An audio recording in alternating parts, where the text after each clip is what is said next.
Hi, this is Misha, and this is part 2 in our look at Atlantic Firearms Polish WBP Beryl Style Rifle. This is basically a modernized AKM, and most of the modernizations are at least some of the features that FB-Radom, formerly Factory 11, Circle 11 Radom, introduced for the WZ96C Beryl. Now, of course, the Beryl's in 223, has an 18-inch barrel, and this is in 7.62-39 with a 16-inch barrel, so we have some differences. However, as we said in part 1, FB-Radom does offer a 7.62-39 version called the Beryl M762, and it has a 16-inch barrel, so that's actually pretty close.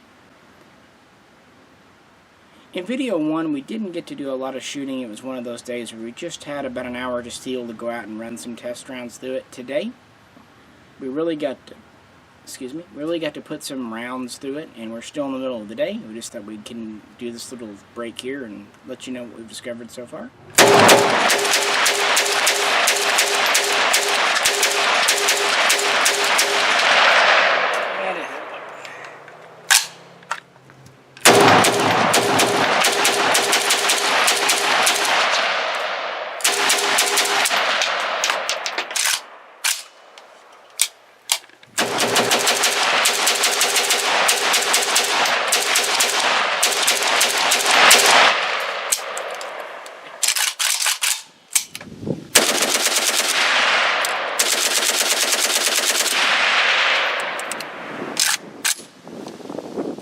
We've put, over 150 through it so far, probably closer to 200, and I'm sure before the day's out we'll at least double that. We brought quite a bit of 7.62. First off, I want to say no jams, no failures, and that is with the WBP magazine. I've also tried one of the Croatian bolt hold open mags, which are kind of notorious for not being fantastic. In fact, it didn't want to work in my wasser today, 100%. And I even tried another economy mag that gets a lot of crap on the internet, the Korean phosphated 30-round metal mags, and it ran without issue.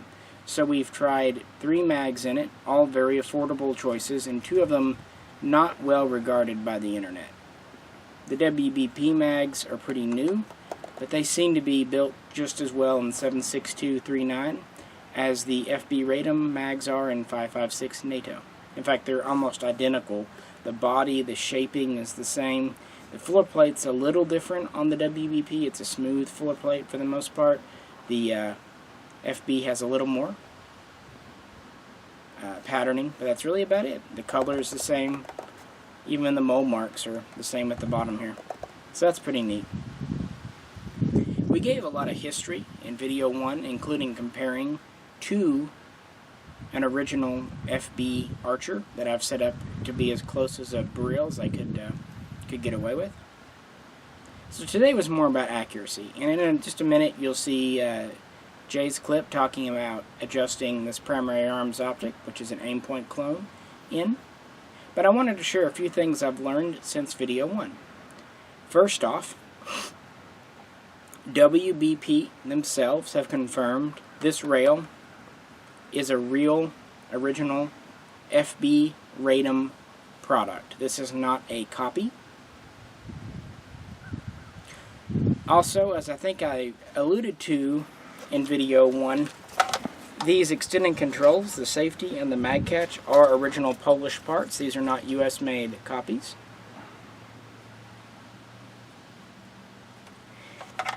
This muzzle device is made in the US by Atlantic, but it's threaded 14x1 left hand, whereas the originals are not because they're pinned onto the barrel. This is, until you get to the back here where it's different threading in, the front part, the ports, even the grenade ring, even the small cutout on the bottom, which was originally there for a bayonet to pass through, it's all identical. Even that has the small step down in the front. The handguards, we have a set. This is original WBP. These came from Arms of America, who is the primary importer for the WBP line. What I like about this upper handguard, it's actually integral with the gas tube, which means it's pretty easy to take on and off. It fits very tight, even after several hundred rounds total now, it's still rock solid. Not that I need to mount anything on it, but I think you could get away with it pretty easily. It's a very thick tube, so it doesn't heat up especially fast. But it's all in one unit, which is just really neat. Ditto for the lower. It mounted on very easily. It mates up very nicely. It's all in one unit, one piece. These are made of a relatively lightweight metal. We also have this metal foregrip, as you see here, which is basically a Polish copy of a Magpul.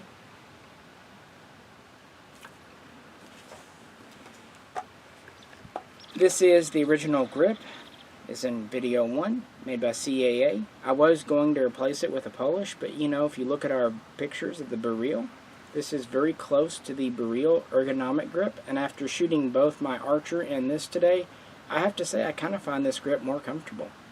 It's got a little bit of a rubber insert in the front and back, and just a little softer on the edges, not quite as sharp, and it's a little bit wider at the top. Also, it has a storage compartment, which is pretty good on this gun. It lets me keep the sight tool for this primary arms with the gun. Now, if you'll notice, now we have a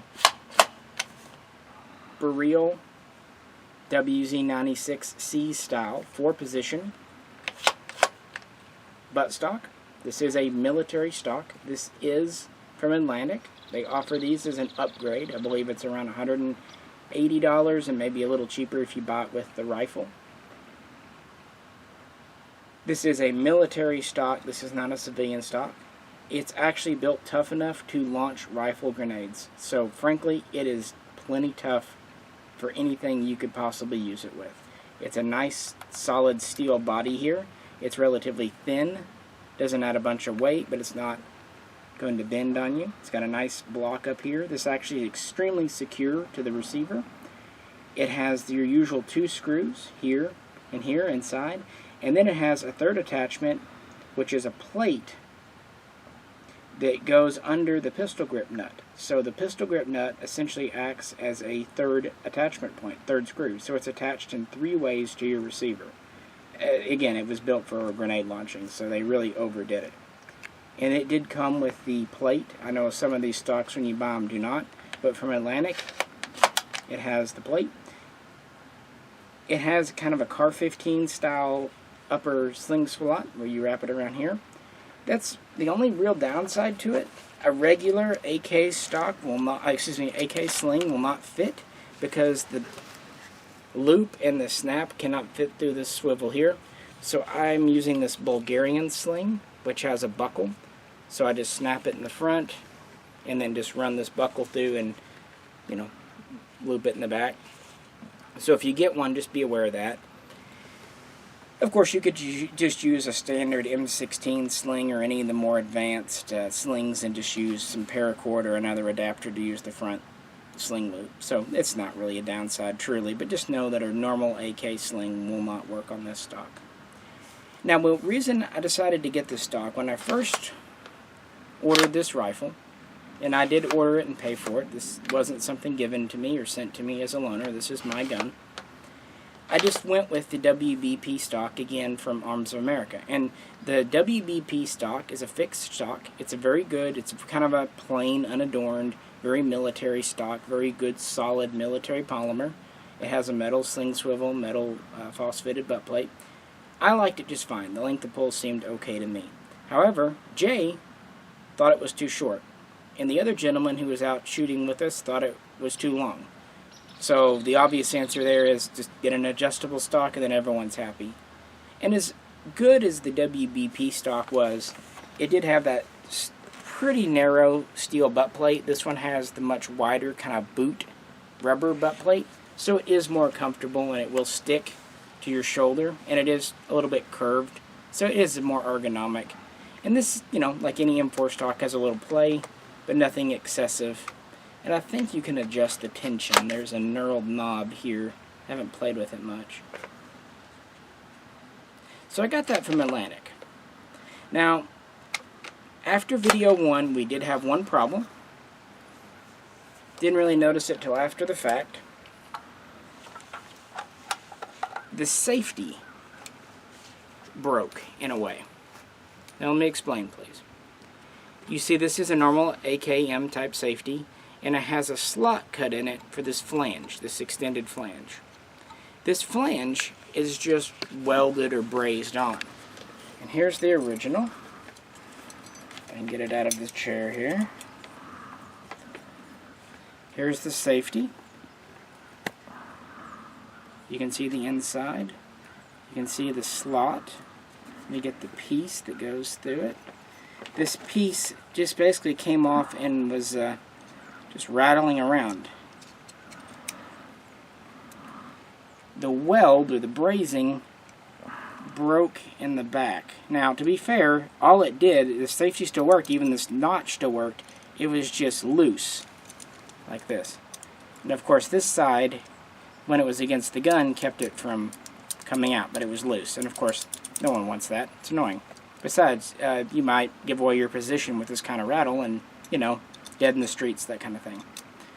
But yeah, they noticed it after shooting, and they handed me back the gun. They said, hey, did you know this is loose? Okay, you know, things happen. That was a Saturday. I contacted Atlantic that Monday, explained the problem, and they immediately got back with me with two options. Either send the whole rifle back for repair or refund, or just send me a new safety. Well, I mean, I'm no stranger to putting safeties in, so I went for that. So they had a new safety on the way to me that Tuesday, and since I was in correspondence, I said, hey, how about it, you know, let me buy a buttstock. What they did, which I thought was very gracious, since I already had some trouble with it, they offered to, you know, send me the stock at a, you know, good price, probably the price they offer when you buy the rifle. Again, I'm not sure, but it was cheaper than the sticker price by a bit. So that was nice, and they're already sending me the safety, so it was easy for them, easy for me, and I got a buttstock. So they were very apologetic. They made it right very quickly. And more importantly, I talked with the owner, Blaine, and I talked with the owner of Arms of America, and both of them said that they have guns with these safeties with thousands of rounds on them that have not separated like this. And I told them, well, they'll be surprised. My luck runs that way. If anything is possible to happen, it'll happen to me. I have the weirdest things happen to me, folks. So I wanted to be honest with you. We did have this separate, but it seems to be a very strange incident. But if it happens to you, feel free to just, you know, contact Atlantic, and they will make it right one way or the other. And like I said, I got this safety from them, put it in, fit perfectly. We've been shooting it all day. This is not at all loose. This has already had more rounds through it probably than the first one did, so the first one was probably just a bad weld. It happens. Well, with all that said, that's how we've kind of caught up with this one so far. I think I'm going to hand this over to Jay, and he's going to tell you about sighting this critter in and what kind of accuracy he has been experiencing.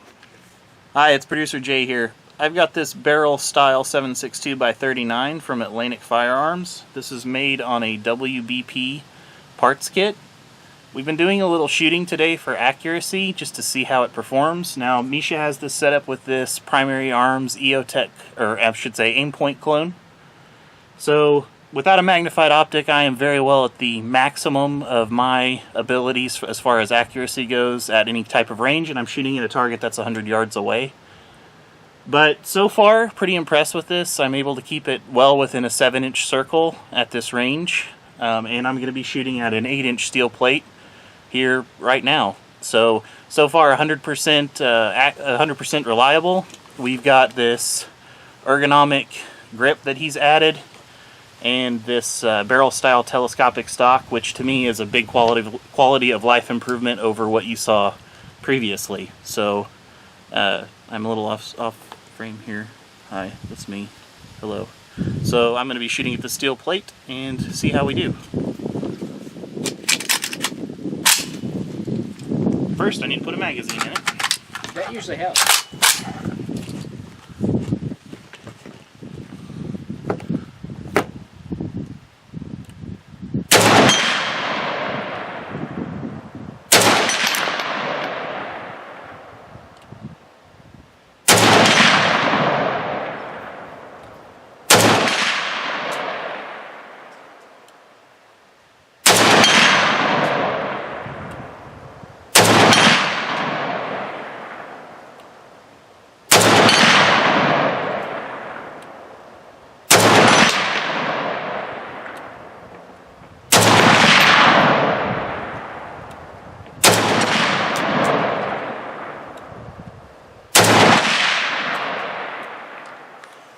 those last two misses that you might have heard, the target's still swinging back and forth whenever I take the next shot, so it's a little bit of a moving target there. And we're out. So I really like this rifle. Like I was telling Nisha right before we started recording, if I didn't have the Vepr FM 47 already, this would be my modern 7.62 by 39.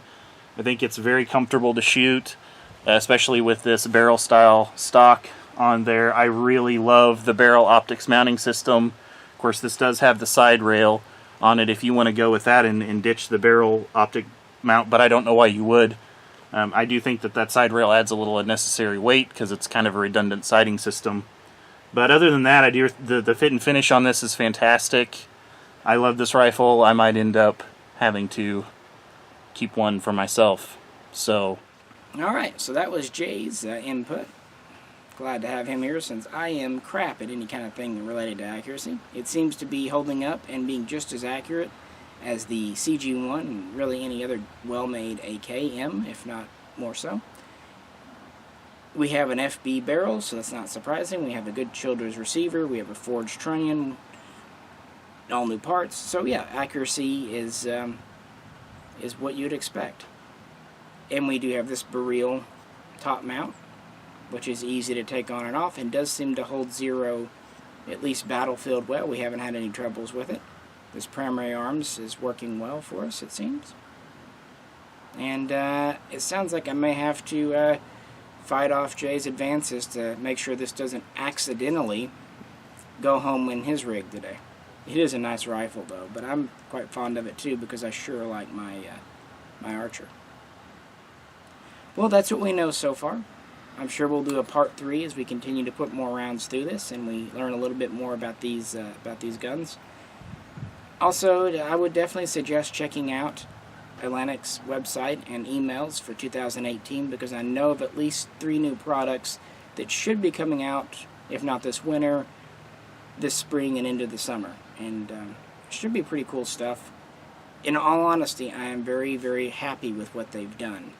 This would be almost exactly how I would do a gun, from the quality brand new parts to the quality of the receiver to quality Polish rivets to a quality scope mount. If you've watched any of our videos much, you know me, I'm more of a traditionalist. To me though, if you're going to do a modern AK, this is the way to do it because this is practical. Everything on here serves a purpose. It's not just super heavy. It just makes sense, at least in my mind. That's my opinion. As you get these from Atlantic, you'll just have polymer handguards and the polymer stock, as I said in video 1.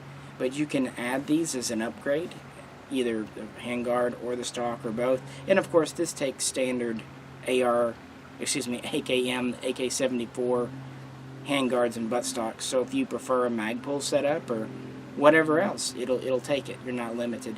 The only thing to note is because of the scope mount in the back, right here, with a lot of stocks you have to relieve them just a little bit on each side. I mean, I did it on the WBP stock with just my Dremel in about 10 minutes a time, and that was me going slow because I don't go fast with Dremels. It doesn't work well.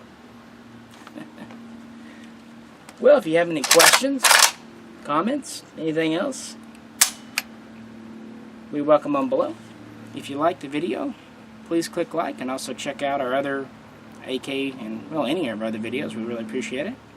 And if you'd like to support us, please check out our Patreon page. This is Misha, and we'll catch you next time. I made a discovery.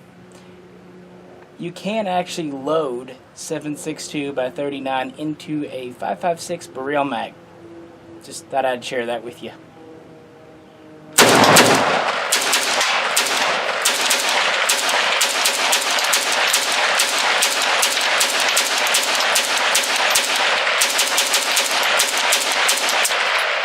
Again, thanks for tuning in, folks.